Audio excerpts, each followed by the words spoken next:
നമസ്കാരം, ഭവാനി കിച്ചണിലേക്ക് എല്ലാവർക്കും സ്വാഗതം. ഇന്നത്തെ എൻ്റെ റെസിപ്പി ഒരു ചമ്മന്തിയാണ്, ചമ്മന്തിപ്പൊടിയാണ്. ഉണക്ക ചെമ്മീൻ കൊണ്ട് തയ്യാറാക്കുന്ന ഒരു ചമ്മന്തിപ്പൊടി. ഈ ചമ്മന്തിപ്പൊടി നമുക്ക് തേങ്ങ ചേർക്കാതെയാണ് തയ്യാറാക്കുന്നത്, അതുകൊണ്ട് ഒത്തിരി ദിവസം കേടുകൂടാതെ തന്നെ ഇരിക്കും. അപ്പോൾ ഈ ചമ്മന്തി എങ്ങനെയാണ് തയ്യാറാക്കുന്നതെന്ന് നോക്കാം. ഞാനിവിടെ അതിലേക്ക് ഒരു 2 കപ്പ് ഉണക്ക ചെമ്മീൻ എടുത്തിട്ടുണ്ട്. ഇത് മണ്ണൊന്നുമില്ലാത്ത നല്ല വൃത്തിയായ ചെമ്മീനാണ്, ചെറിയ ചെമ്മീനാണ് ഞാൻ എടുത്തിട്ടുള്ളത്. ഇപ്പോൾ 2 കപ്പ് ചെമ്മീൻ പൊടി എടുത്തിട്ടുണ്ട്. ഇത് നമുക്കൊന്ന് വറുത്തെടുക്കണം. ആദ്യം ഒത്തിരി അങ്ങ് ചുവക്കയൊന്നും വറുക്കേണ്ട ആവശ്യമില്ല, ഒരു 2 മിനിറ്റ് ഒന്ന് ചൂടാക്കി എടുത്താൽ മതിയാവും. അതിന് ആ വറുത്ത് വരുമ്പോഴത്തേക്കും ഒരു മണം വരും, അതാണ് അതിൻ്റെ ആ ഒരു പരുവം.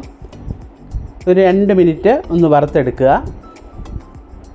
തീ അധികം കൂട്ടി വെക്കേണ്ട, ഒരു മീഡിയം ഫ്ലെയിമിൽ വെച്ചിട്ട് ഇതുപോലെ ഒന്ന് വറുത്തെടുക്കുക. ഇപ്പോൾ ഏകദേശം ഒന്ന് റെഡിയായി കഴിഞ്ഞു. ഇത് നമുക്ക് ഇതൊന്ന് ഒരു പ്ലേറ്റിലേക്ക് മാറ്റാം. സ്വിച്ച് ഓഫ് ചെയ്ത് കഴിഞ്ഞു, പ്ലേറ്റിലേക്ക് മാറ്റിയിട്ടുണ്ട്. ഇനി നമുക്കിതിലേക്ക് ചേർക്കേണ്ട ബാക്കി ഇൻഗ്രീഡിയൻസ് നോക്കാം. ഞാനിവിടെ ഒരു ടേബിൾ സ്പൂണോളം വെളിച്ചെണ്ണ ഒഴിച്ചിട്ടുണ്ട്. വെളിച്ചെണ്ണ ചൂടായി കഴിയുമ്പോഴേക്കും ഞാൻ തീ ഓഫാക്കിയതിന് ശേഷം കുറച്ച് കറിവേപ്പില ചേർക്കുന്നുണ്ട്. ഒത്തിരി കറിവേപ്പില വേണ്ട, നമ്മൾ കറിവേപ്പിലയുടെ രുചി മുമ്പിട്ട് നിൽക്കും, അതുകൊണ്ട് അല്പം കറിവേപ്പില ചേർത്താൽ മതിയാകും. ഇനി നമുക്കിതിലേക്ക് മുളക് പൊടി ചേർത്ത് കൊടുക്കാം. 1 ടീസ്പൂൺ കാശ്മീരി മുളക് പൊടിയാണ് ചേർത്ത് കൊടുക്കുന്നത്. മുളക് പൊടി ചേർത്ത് ഒന്ന് അനത്തിക്കൊള്ളി. ഞാൻ തീ ഓഫാക്കിയിട്ടുണ്ട്, അല്ലെങ്കിൽ നമുക്ക് പെട്ടെന്ന് ഇത് കരിഞ്ഞു പോകും മുളക് പൊടിയൊക്കെ. അതുകൊണ്ട് തീ ഓഫാക്കിയതിന് ശേഷമാണ് ഇതൊക്കെ ചേർത്ത് കൊടുക്കുന്നത്. ഇനി ഇതിലേക്ക് ഞാൻ 1.5 ടേബിൾ സ്പൂൺ ചതച്ച മുളക് ചേർക്കുന്നുണ്ട്. ഇത് ഒന്ന് ചൂടാക്കി എടുക്കുക. അതിൻ്റെ ആ പച്ചമണം മാറുന്ന പോലെ ഒന്ന് ചൂടാക്കി എടുക്കുക. തീ കത്തിക്കേണ്ട ആവശ്യമില്ല, ഈ ചീനച്ചട്ടിയിലെ ചൂട് കൊണ്ട് തന്നെ നമുക്കത് നന്നായിട്ടൊന്ന് ഇതായി കിട്ടും. ഇപ്പോൾ നമ്മുടെ മുളക് പൊടിയൊക്കെ ഇവിടെ റെഡിയായി കഴിഞ്ഞു. ഇനി ഇതിലേക്ക് ആവശ്യമായ ഉപ്പ് കൂടെ ഞാൻ ചേർത്ത് കൊടുത്തിട്ടുണ്ട്.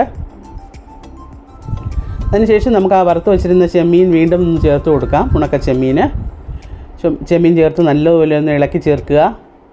ആ മുളകെല്ലാം എല്ലാ ഭാഗത്തും, ചെമ്മീൻ്റെ എല്ലാ ഭാഗത്തും ആയി കിട്ടുന്ന രീതിക്ക് നല്ലതുപോലെ ഒന്ന് ഇളക്കി ചേർക്കുക. ഇപ്പം ഞാൻ തീ കത്തിച്ചിട്ടുണ്ട്, ലോ ഫ്ലെയിമിലാണ് വെച്ചിട്ടുള്ളത്.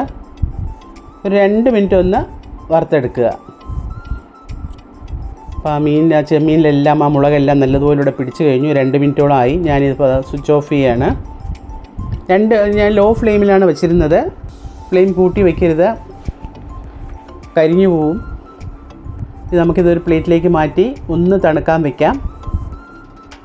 നമുക്ക് മിക്സിയുടെ ജാറിലിട്ടൊന്ന് പൊടിച്ചെടുക്കാം. ഇത്രയേ ഉള്ളൂ ഇതിൽ, നമുക്കൊന്ന് പൊടിച്ചെടുക്കണം. പക്ഷേ അത് അല്പം ഒന്ന് തണുത്തതിന് ശേഷം പൊടിച്ചെടുക്കാം. ഒത്തിരി അങ്ങ് തണുക്കേണ്ട ആവശ്യമില്ല, നമുക്ക് ചെറിയൊരു ചൂട് വേണമെങ്കിൽ നമുക്കത് പൊടിഞ്ഞ് കിട്ടത്തുള്ളൂ. ഇപ്പോൾ നല്ല സൂപ്പറായിട്ട് ഇത് അവിടെ വറുത്തെടുത്ത് വെച്ചിട്ടുണ്ട്. ഇത് ഈ ഉണക്കച്ചെമ്മീനൊക്കെ ഇഷ്ടമുള്ളവർക്ക് ഇത് കാണുമ്പോഴേ അറിയാം നല്ല ടേസ്റ്റ് ആയിരിക്കും ഈ ചമ്മന്തി എന്നുള്ളത്. ഇനി നമുക്കിത് മിക്സിയുടെ ജാറിലേക്ക് ചേർത്ത് കൊടുക്കാം. ഞാൻ 2 പ്രാവശ്യമായിട്ടാണ് ഇത് പൊടിച്ചെടുക്കുന്നത്. ഒത്തിരി അങ്ങ് ഭസ്മം പോലെ ഒന്നും പൊടിക്കുന്നില്ല, തരിതരിപ്പായിട്ടാണ് പൊടിച്ചെടുക്കുന്നത്. അതൊക്കെ നിങ്ങളുടെ ഇഷ്ടത്തിനനുസരിച്ച് എടുക്കാവുന്ന. നമുക്ക് കൂടുതൽ പൊടിഞ്ഞ് കിട്ടണം എന്നുണ്ടെങ്കിൽ കൂടുതൽ പൊടിച്ചെടുത്തുകൊള്ളുക, അതല്ല ഇത്രയും മതി എന്നുണ്ടെങ്കിൽ ഈ രീതിയിൽ പൊടിച്ചെടുക്കുക. ഞാനിപ്പോൾ ഈ ഒരു തരത്തിലാണ് ഞാൻ പൊടിച്ചെടുത്തിട്ടുള്ളത്. ഈ ബാക്കി ചെമ്മീൻ കൂടെ നമുക്കിതുപോലെ ഒന്ന് പൊടിച്ചെടുക്കാം.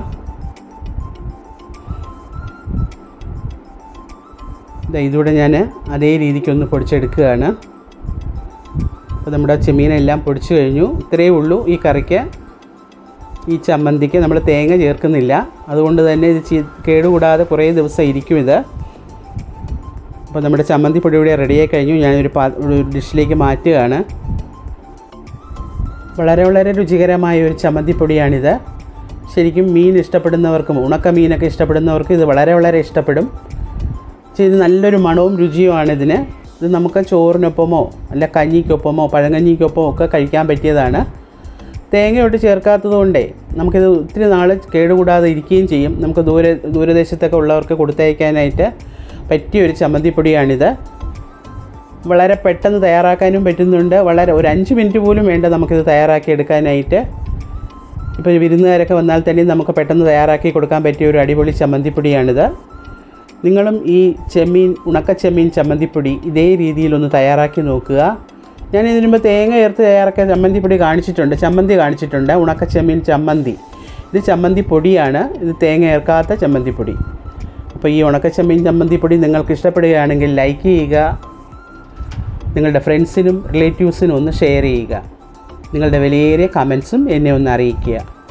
പിന്നെ ഞാൻ എപ്പോഴും പറയുന്നത് പോലെ എൻ്റെ വീഡിയോസ് ആദ്യമായിട്ട് കാണുന്നവരുണ്ടെങ്കിൽ ഒന്ന് സബ്സ്ക്രൈബ് ചെയ്യാനും മറക്കാതിരിക്കുക. ഇനിയും നമുക്കിതുപോലുള്ള നല്ല നല്ല റെസിപ്പികളുമായി ഉടനെ തന്നെ കാണാം.